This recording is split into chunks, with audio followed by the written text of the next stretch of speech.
friends, and welcome back to my channel. My name is Corina, and today I'm going to share with you guys our cash envelope stuffing for the second half of the month of October, but I'm also going to share with you a little bit of a budget update before we get into the cash envelopes. So as always, let's jump right into it.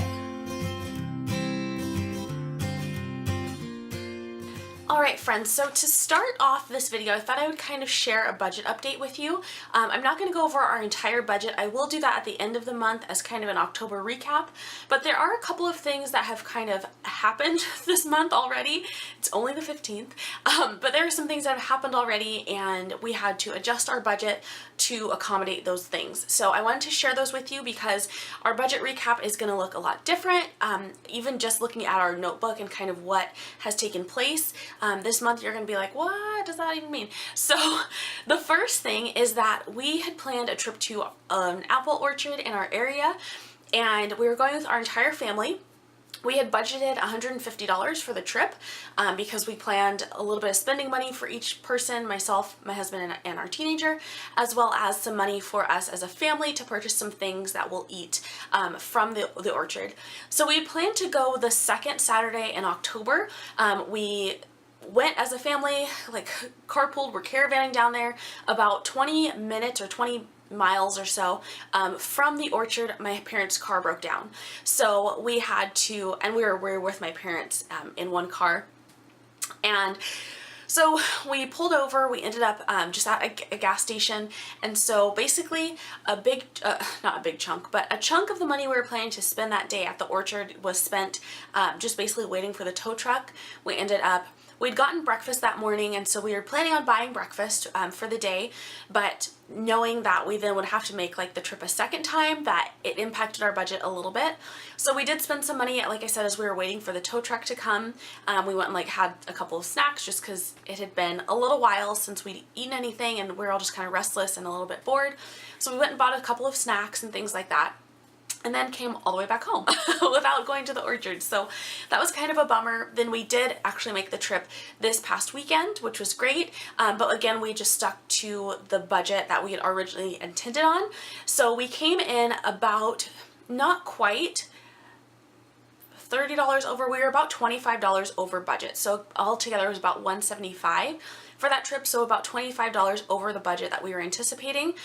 The other thing that we have added in this month is purchasing Halloween costumes, which we ordinarily would not have even worried about it, but with a teenager, and we're doing a costume contest at our church for that day, just to kind of have a little fun thing for the youth.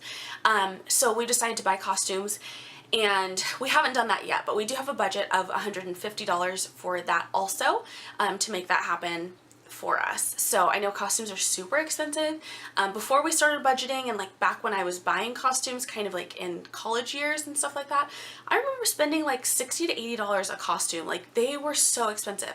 So we're definitely trying to find budget-friendly ways to do so, and making sure we're using our dollars wisely with that.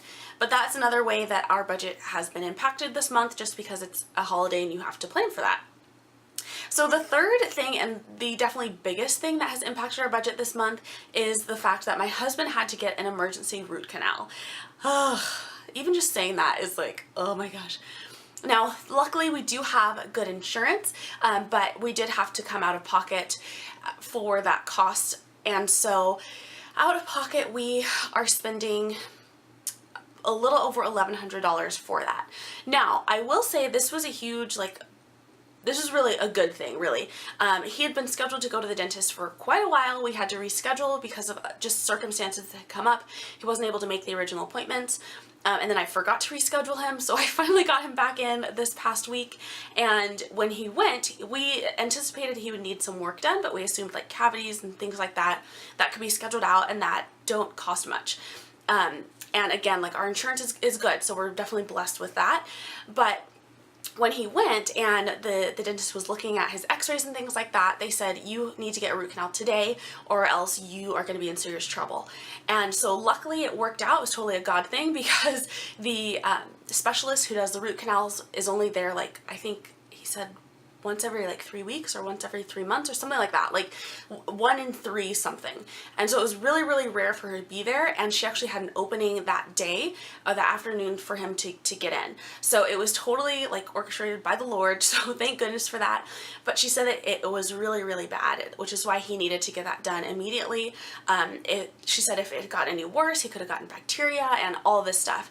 Now, my husband has a very high pain tolerance, and I do also, and so he was never in pain, which they were really surprised about, because, you know, they're like, with something like this, you should definitely be in pain. It should be really uncomfortable, but he had no pain. He didn't even realize that really anything was wrong. So luckily we got that done. What we did with the way that our dentist works, they have a couple of different payment options. Obviously, we don't use credit, and so that was not an option for us. So he called me while I was at work and said, hey, this is what's going on. Obviously, we were planning that his visit was going to be free. It should have been totally covered as just like a regular kind of check-in thing, checkup, and like cleaning. But with this expense, we were like, oh, okay. So we chose to go a little bit of a different route as far as paying with it, or paying for the procedure, and we are paying out of pocket, just cash, but we decided not to use our emergency fund. Now, that's probably going to sound weird, but each month we have been setting aside basically about $1,500, give or take, kind of situations, in the month to be able to fund our baby step that we're on, which is baby step number 2. So basically what we decided was that this month, instead of funding that, we would just use the cash from that to pay for his root canal. So we haven't needed to touch our emergency fund, which is really good, but we've just kind of set ourselves back a little bit with our baby steps. So kind of a setback, but I'm also honestly just really, really thankful that he was able to get in and get that done at the time, and that it wasn't any worse, because it could have caused a serious, serious problem for him. So it's something that we're really grateful for, and I can't even imagine. I mean, a year ago we had an unexpected bill come up.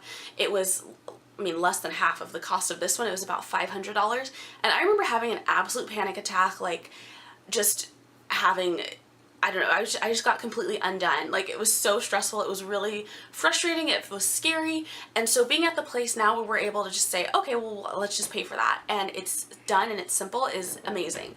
So that is really the biggest budget update that we have, is that we're not going to be funding our baby step this month, because we're just going to pay cash for that. So he paid half of it on the day that he had his procedure, and then in 2 weeks he goes back to get the actual crown on, and he's going to pay for the other half at that time.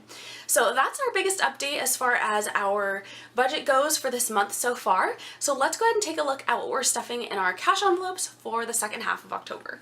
Okay friends, so here we are with our budget notebook, as well as my Savvy Sense wallet to stuff our cash envelopes. So one thing I forgot to mention is that I did go to the grocery store prior to pulling out cash. So our grocery budget, we pulled out basically half of the amount that we would have, because I'd already spent the $100 that we planned for each week. So let's go ahead and get started with this. So I'm going to write in our notebook as we go along here. So for groceries, we did take out $100.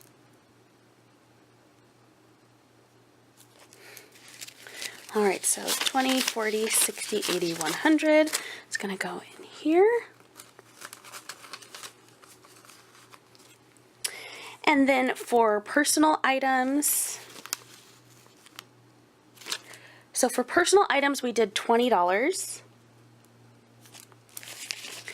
Easy peasy, straightforward. For household, we also did $20.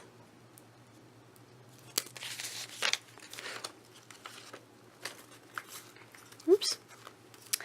For our date nights, we did $40.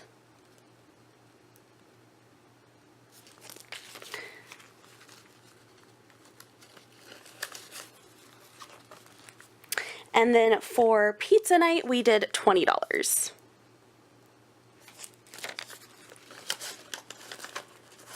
All right, so our total for the second half of the month comes to $200 for our cash, and that's really it. So one question that I do get pretty often is, what do I do with the cash that's left over in each category?